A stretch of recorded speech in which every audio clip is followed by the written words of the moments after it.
Conceptual question பார்க்கலாம் பாருங்க. A body is moved along a straight line by a machine delivering a constant power. The distance moved by the body in time t is proportional to dash ன்னு கேட்டிருக்காங்க. இதை நான் ரெண்டு மெத்தட்ல உங்களுக்கு சொல்லி தரேன் பாருங்க. இவங்க கொஸ்டின்ல என்ன சொல்லியிருக்காங்கன்னா வந்து கவனிங்க, பவர் வந்து கான்ஸ்டன்ட் சொல்லியிருக்காங்க, டெலிவரிங் கான்ஸ்டன்ட் பவர் சொல்லியிருக்காங்க. அப்போ பவர் இஸ் ஈக்குவல் டு ஒரு கான்ஸ்டன்ட் கேன்னு வச்சுக்கலாம், சரிங்களா? கான்ஸ்டன்ட் அப்படின்னு எடுத்துங்க. பவருக்கு என்ன ஃபார்முலா பார்த்தீங்கன்னா force into velocity அப்படின்னு எடுத்துங்க. that is equal to constant. forceக்கு என்ன ஃபார்முலா? mass into acceleration. இது velocity v போட்டு equal to constant போட்டுங்க.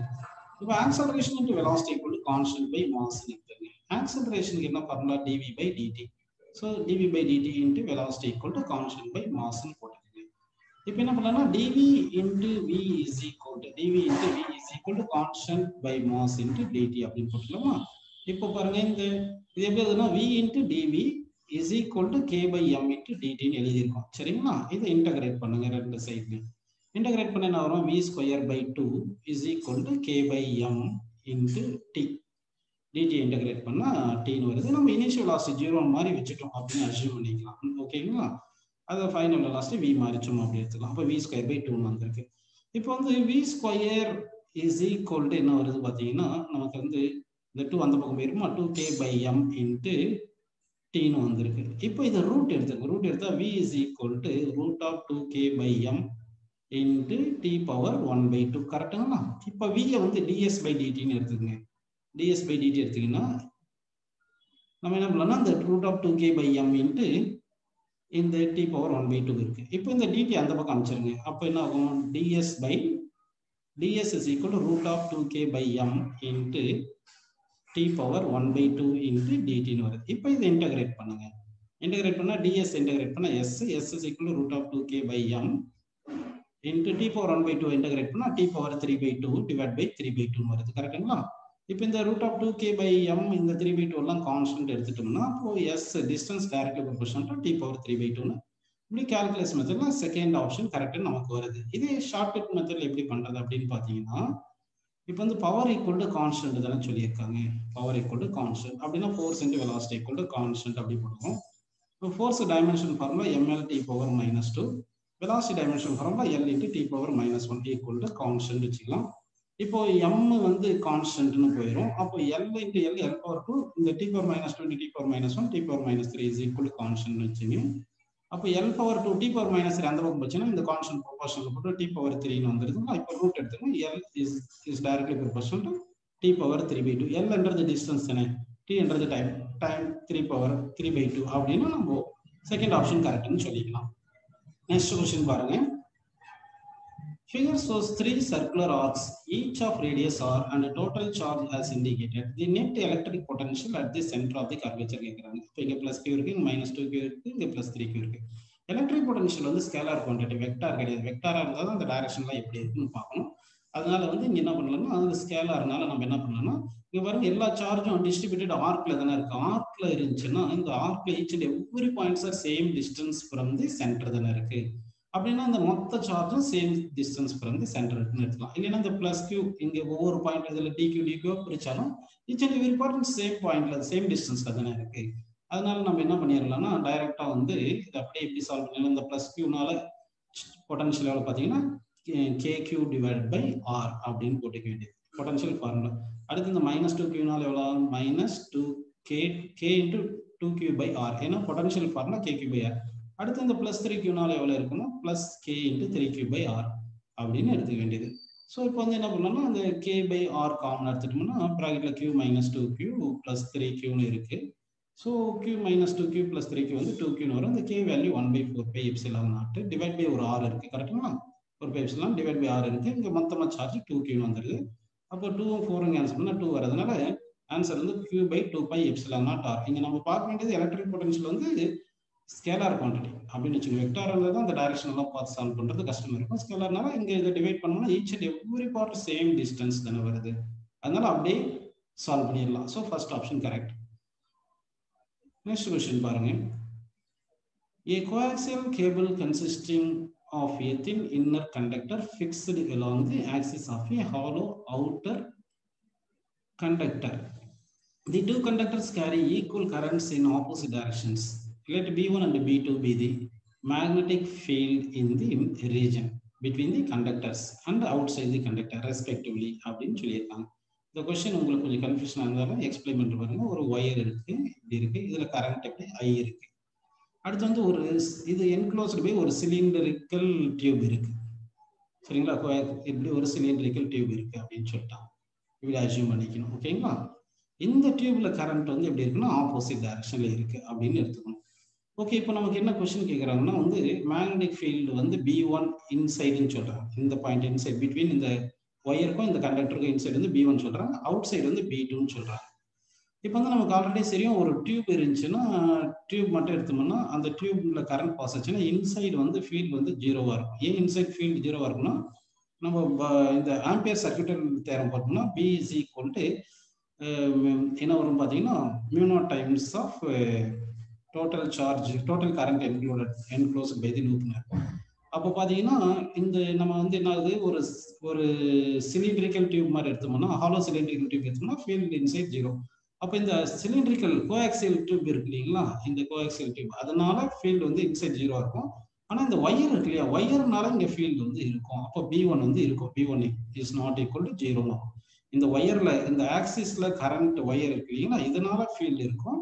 இந்த டியூப் இருக்கு இல்லைங்களா, டியூப்னால இன்சைட் ஜீரோவா இருக்கும். இப்போ அவுட் சைடு வந்துட்டோம்னு வச்சுங்க, இப்போ அவுட் சைடு B2ன்னு பார்த்தோம்னா இது ஒரு க்ளோஸ் லூப் அப்படின்னு இருக்கும். ஆம்பியர்ஸ் சர்க்யூட்டல் தேரம் அப்படின்னு எடுத்துட்டோம்னா, ஆம்பியர் சர்க்யூட்டல் தேரம் எடுத்தோம்னா இங்க இந்த ஒயர்ல இருக்கிற கரண்ட்டும் இந்த டியூப்ல இருக்கிற கரண்ட் பாருங்க, இந்த டியூப்ல இருக்கிற கரண்ட் ஆப்போசிட் டைரக்ஷனா இருந்தால டோட்டல் கரண்ட் ஜீரோ வருது.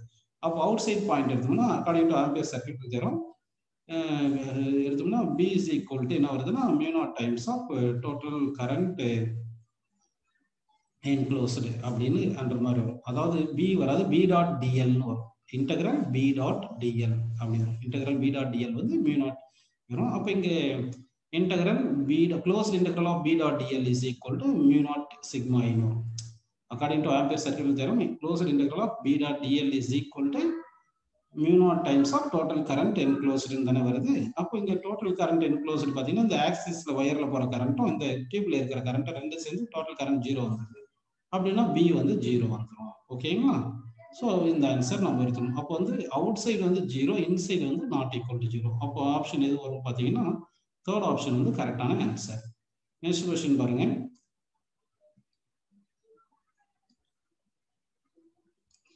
From the given force position graph, position of unstable equilibrium கேட்டிருக்காங்க. ஃபர்ஸ்ட் ஈக்குலிபிரியமா இருக்கணும்னா ஃபோர்ஸ் வந்து ஜீரோவா இருக்கணும். அப்போ ஃபோர்ஸ் எங்கெங்க ஜீரோ இருக்குன்னு பார்த்தீங்கன்னா x1லயும் x2லயும் x3லயும் இருக்கு. சரி, ஃபோர்ஸுக்கு வந்து இன்னொரு ஃபார்முலா என்ன பார்த்தீங்கன்னா மைனஸ் du/dr. இங்க xன்னு இருக்கு, ஸோ dxன்னு எடுத்துக்கலாம், சரிங்களா? That is equal to zero. அப்போ du/dx is equal to zero இருக்கணும். இதை டபுள் டிஃபரன்ஷியேட் பண்ணா d ஸ்கொயர் u/dx ஸ்கொயர் வந்து பாசிட்டிவ் வரலாம், நெகட்டிவ் வரலாம். பாசிட்டிவா இருந்துச்சுன்னா என்ன பார்த்தீங்கன்னா ஸ்டேபிள் ஈக்குலிபிரியம், நெகட்டிவா இருந்துச்சுன்னா அன்ஸ்டேபிள் ஈக்குலிபிரியம்னு வரும். அப்போ வந்து இந்த d ஸ்கொயர் u/dx ஸ்கொயர் எப்படி எழுதலாம்னா d/dx இன்ட்டு du/dx எழுதிக்கலாம்.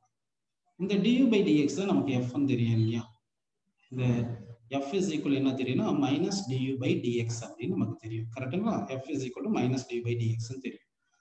ஸோ இப்போ வந்து நம்ம என்ன பண்ணலாம்னா இந்த du/dx பிளேஸ்ல நம்ம என்ன பண்ணலாம்னா du/dx is equal to நம்ம மைனஸ் fன்னு போட்டுக்கலாம், ஓகேவா? அப்போ வந்து என்ன பண்ணலாம்னா d/dx ஆஃப் du/dx பிளேஸ்ல மைனஸ் fன்னு போட்டோம்னா அப்போ மைனஸ் ஆஃப் df/dxன்னு போட்டுக்கிறோம், ஓகேங்களா? இது d ஸ்கொயர் u/dx ஸ்கொயர், ஓகேங்களா? அப்படின்னு எழுதிருக்கோம். அதாவது d ஸ்கொயர் u/dx ஸ்கொயரை தான் நம்ம இப்படி எழுதிட்டு வந்துட்டு இருக்கோம். இப்போ d ஸ்கொயர் u/dx ஸ்கொயர் வந்து நெகட்டிவா இருந்தா அன்ஸ்டேபிள் ஈக்குலிபிரியம் தானே. அப்படின்னா மைனஸ் df/dx வந்து நெகட்டிவா இருக்கணும். அப்படின்னா df/dx எப்படி இருக்கணும்? பாசிட்டிவா இருக்கணும். எதுக்கு இது எழுதுறது? அன்ஸ்டேபிள் ஈக்குலிபிரியம்க்கு எழுதிட்டு இருக்கோம். அப்படின்னா df/dx தான் ஸ்லோப். அப்போ ஸ்லோப் வந்து பார்த்தீங்கன்னா இந்த ஸ்லோப் வந்து இந்த x2ல ஸ்லோப் வந்து பாசிட்டிவ், x1ல ஸ்லோப் வந்து நெகட்டிவ், அதே மாதிரி x3லயும் ஸ்லோப் வந்து நெகட்டிவ். அப்போ வந்து df/dx பாசிட்டிவா இருந்துச்சுன்னா d square u by dx square negative, d square u by dx square நெகட்டிவ்னா அது அன்ஸ்டேபிள். அப்படின்னா அன்ஸ்டேபிள் எங்க வருதுன்னு பார்த்தீங்கன்னா வந்து ஸ்லோப் ஆஃப் fx கிராஃப் வந்து ஃபோர்ஸ் டிஸ்பிளேஸ்மென்ட் கிராஃப் வந்து பாசிட்டிவா இருக்கணும். அப்படின்னா second option correct. Next question பாருங்க. From a tower of height h, a particle is thrown vertically upward with a speed u. The time taken by the particle to hit the ground is n times that taken by it to reach the highest point of its path. The relation between h, u and n is dash. இந்த question ரொம்ப நல்ல question பாருங்க. இப்போ வந்து ஒரு object வந்து நம்ம ஒரு டவர், இது ஒரு டவர்னு எடுத்துங்க. இந்த டவர் ஹைட் hன்னு எடுத்துங்க. இந்த டவர் ஹைட்ல இருந்து இங்க வந்து ஒரு ஆப்ஜெக்ட் இப்படி ப்ரொஜெக்ட் பண்றோம் யூ ஸ்பீட். இப்படி ப்ரொஜெக்ட் பண்ணா இது என்ன ஆகுதுன்னா அப்படியே மேலே போகுது. மேலே போயிட்டு திருப்பி கிரவுண்டுக்கு வந்துடுது. அப்படி வருது. இவங்க என்ன சொல்றாங்கன்னா, இங்க ப்ரொஜெக்டட் பாயிண்ட்ல இருந்து மேக்ஸிமம் ஹைட் போறதுக்கு டைம் இருக்கு இல்லைங்களா, இந்த டைம் டீன்னு எடுத்துக்கிட்டா, அதே இந்த ப்ரொஜெக்டட் பாயிண்ட்ல இருந்து இங்க அப்படியே போயிட்டு இந்த கிரவுண்டுக்கு வர டைம் வந்து n டைம்ஸ் அப்படின்னு சொல்றாங்க, n டீன்னு சொல்றாங்க. ஓகேங்களா, அப்படின்னு சொல்லியிருக்காங்க. ஓகே, இப்போ இது எப்படி சால்வ் பண்றது பாருங்க. அப்படின்னா இந்த ரிலேஷன் எது வரும்னு கேட்குறாங்க. இப்போ இனிஷியல் பாயிண்ட் ஏன்னு எடுத்துக்கலாம், ஃபைனல் பாயிண்ட் பி எடுத்துக்கலாம். அப்போ இனிஷியல் பாயிண்ட் ஏ, அதாவது டிஸ்பிளேஸ்மெண்ட்ன்றது இனிஷியல் டு ஃபைனல் எடுத்துக்கணும். அப்படி தானே எடுத்துக்கணும். அப்போ மேலே போய் கீழே வந்தாலும் இனிஷியல் டு ஃபைனல்னா டிஸ்பிளேஸ்மெண்ட் டவுன்வோர்டு இருக்கு, வெலாசிட்டி பாருங்க அப்போர்டு இருக்கு, acceleration due to gravity downward இருக்கு. இப்போ நம்ம s is equal to ut plus half at square எடுத்தோம்னா அது வந்து வெக்டார் ஈக்குவேஷன். அதனால டிஸ்பிளேஸ்மெண்ட் பிளேஸ்ல மைனஸ் வச்சு போகணும். ஏன்னா டிஸ்பிளேஸ்மெண்ட் டவுன்வோர்டு இருக்கு ஆப்ஜெக்டை வந்து ப்ரொஜெக்ட் பண்ணும்போது. Initial velocity upward positive into time வந்து இங்கே டி டேஷ் மட்டும் கன்ஃபியூஸ் ஆக தேவையில்லை. இந்த என்டி இருக்கு இல்லையா, இந்த என்டி டி டேஷ்னு எடுத்துக்கலாம். Time taken by the object to hit the ground வந்து டி டேஷ்னு எடுத்துக்கங்க. Time taken by the object to reach maximum ஹைட்டை தான் நம்ம டீன்னு எடுத்துட்டோம். அப்போ இது டி டேஷ்னு போட்டு acceleration due to gravity downward இருக்கனால மைனஸ் போட்டு minus of g t dash ஸ்கொயர்னு போட்டுக்கலாம். இதுல இருந்து இதை மல்டிப்ளை பண்ண மைனஸ்ல மல்டிப்ளை பண்ணிட்டா அப்போ என்ன வரும்னா h is equal to minus ut dash plus of g t dash ஸ்கொயர்னு வருது. இப்போ இது என்ன பண்ணா 2ல மல்டிப்ளை பண்ணிட்டா 2h is equal to minus 2ut dash plus gt dash square. இப்போ gt dash square minus 2ut dash is equal to என்ன வருதுன்னா இந்த 2h அந்த பக்கம் போனா minus 2h வருது. இப்போ வந்து இது குவாட்ராடிக் இன் t dash. அப்போ t dash equal to என்ன வரும் பார்த்தீங்கன்னா மைனஸ் பி. அப்போ பி வந்து மைனஸ் 2u தானே, அப்போ மைனஸ் பின்னா 2u வருது. Plus or minus root of b square, b square வந்து 4u square minus 4ac, 4a வந்து g, c வந்து மைனஸ் 2h. அப்போ 4 into g into minus 2h வந்து பிளஸ் 8gh அப்படின்னு வந்துருது. Divide by 2a, 2 into g போட்டுக்கலாம். ஓகேங்களா, இப்போ இங்க என்ன பண்ணலாம்னா இங்க ஒரு 4, இது 8 வந்து 4 இன்ட்டு 2 போட்டு ஒரு 4 வெளியே எடுத்தோம்னா, இந்த 4 வெளியே எடுத்தா என்ன வரும்னா இந்த 4 இந்த 4 வெளியே எடுத்தா வெளியே வரும்போது 2 வந்துடும். இந்த 2 காமனா 2 கேன்சல் ஆயிடும். அப்போ t dash is equal to u plus or minus root of u square plus 2gh divided by g இருக்கு, by g இருக்கு. இங்க பிளஸ் ஆர் மைனஸ் இருக்கு, இங்க மைனஸ் நான் ஏன் போடலன்னா u by g விட அதிகமா இருக்கணும் டைம். ஏன்னா கிரவுண்ட்ல அந்த ப்ரொஜெக்டட் பாயிண்ட்ல மேக்ஸிமம் ஹைட் போறது u by g. அப்போ அதை விட அதிகமாக தானே இருக்கணும், அப்போ மைனஸ் போடக்கூடாது, பிளஸ் தான் வரணும். ஓகேங்களா, சரி அப்படின்னு எடுத்துக்கலாம். இப்போ என்ன பண்ணலாம்னா இப்போ டி டேஷ்ன்றது தான் என்டின்னு தெரியும் இல்லையா, அப்போ டி டேஷ்ன்றது தான் நமக்கு என்டின்னு தெரியும், டி தான் வந்து u by gன்னு தெரியும். ஏன்னா வந்து ஒரு ஆப்ஜெக்டை வந்து u ஸ்பீட்ல இப்படி ப்ரொஜெக்ட் பண்றோம், u ஸ்பீட்ல அப்போ ப்ரொஜெக்ட் பண்ணா time taken to reach maximum height என்ன சொல்லுங்க, time of ascent u by g. அப்போ t dash equal to n times of u by g அப்படின்னு போட்டுடலாம். அப்படின்னு போட்டீங்கன்னா இங்க டி டேஷ் பிளேஸ்ல n times of u by g ன்னு போட்டுட்டு that is equal to u இந்த plus root of u square plus 2gh ன்னு இருக்கு கரெக்டுங்களா, டிவைட் பை g ன்னு இருக்கு, g கேன்சல் பண்ணிடலாம். ஓகேங்களா, அப்போ இந்த u லெஃப்ட் சைடு கொண்டு வந்துட்டோம்னா அப்போ n u into n minus 1 whole square பண்ணிடுவோம். இந்த u லெஃப்ட் சைடு கொண்டு வந்துட்டு ஸ்கொயர் பண்ணிடுவோம், அப்போ ரூட் போயிடும். அப்போ u ஸ்கொயர் பிளஸ் 2gh ன்னு இருக்கு. ஸோ இப்போ வந்து இந்த ஈக்குவேஷனை இப்போ எழுதலாம் பாருங்க, u square into n minus 1 whole square n square minus 2n plus 1ன்னு போட்டுக்கலாங்களா, is equal to u square plus 2gh இருக்கு. ஓகேங்களா, இப்போ இந்த u ஸ்கொயர் உள்ள u square into n square minus 2n plus u square போட்டோம்னா is equal to u square plus 2gh வரும்.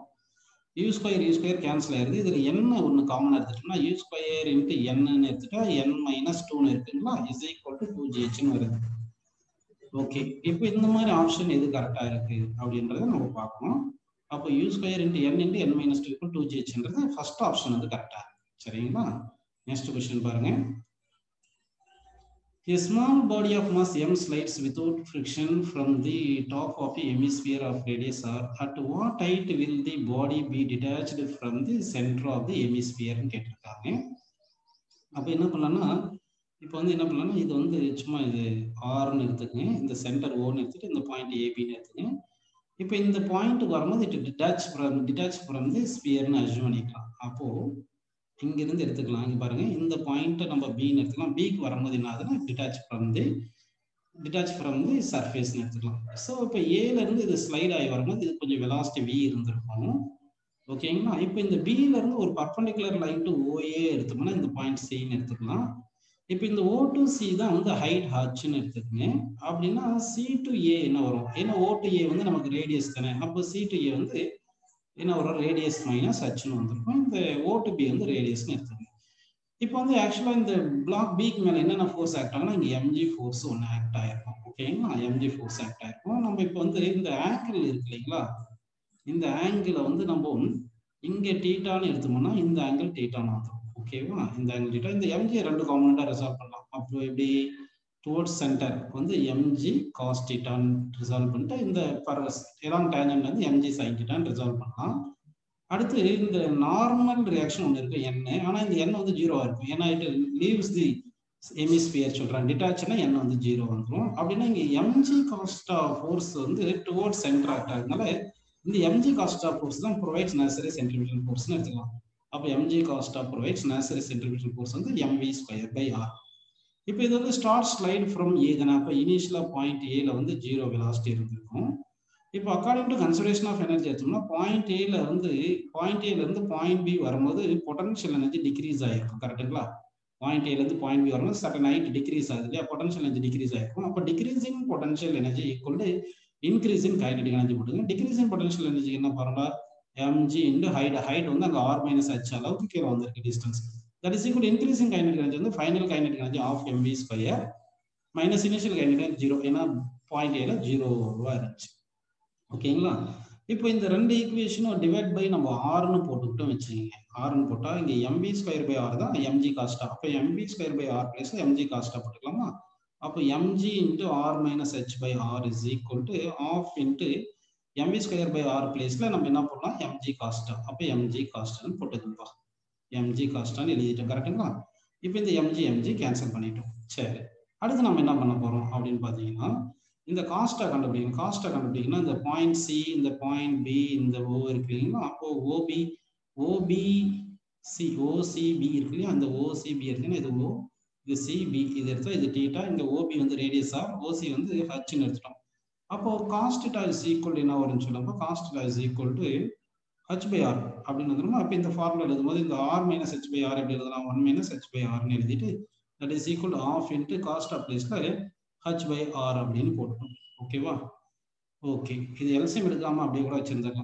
r minus h divided by r ன்னு வச்சிருந்தா r minus h by r ன்னு வச்சிருந்தா இந்த r கேன்சல் ஆயிருக்கும். இப்போ இந்த 2 இந்த பக்கம் மல்டிப்ளை பண்ணோம்னா அப்போ என்ன வருது, 2r minus 2h is equal to h. இந்த 2h இந்த பக்கம் வந்துருச்சுன்னா இந்த 2h இந்த பக்கம் வந்துடும் ரைட் சைடில். அப்போ ப்ளஸ் 2h மைனஸ் 2h அந்த பக்கம் ப்ளஸ் 2h வருது. அப்போ 3h equal to 2r. கரெக்டுங்களா? So h is equal to 2r by 3ன்னு வந்திருக்கு. ஸோ ஆன்சர் வந்து h is equal to 2r by 3 is the correct answer. Next question பாருங்க. Two balls with equal charges are in a vessel with ice at minus 10 degrees centigrade at a distance of 25 centimeter from each other and forming water at 0 degrees centigrade. The balls are brought nearer to 5 centimeter for the interaction between them to be safe. If the dielectric constant of water at 0 degrees centigrade is 80, the dielectric constant of ice at minus 10 degrees centigrade dash கேக்குறாங்க. அதாவது minus 10 degree centigrade 10 degree centigrade இருக்கும்போது 25 centimeter distance between the charges இருக்கு. இப்போ 0 degree centigrade வரும்போது 5 centimeter வருது. interaction between them same சொல்றாங்க. அப்படின்னா ரெண்டு கேஸ்லயும் ஃபோர்ஸ் வந்து சேமா இருக்கு அப்படின்னு நம்ம எடுத்துக்கணும். அப்போ force when charges are separated at minus 10 degree centigrade equal to force when charges are separated at 0 degree centigrade.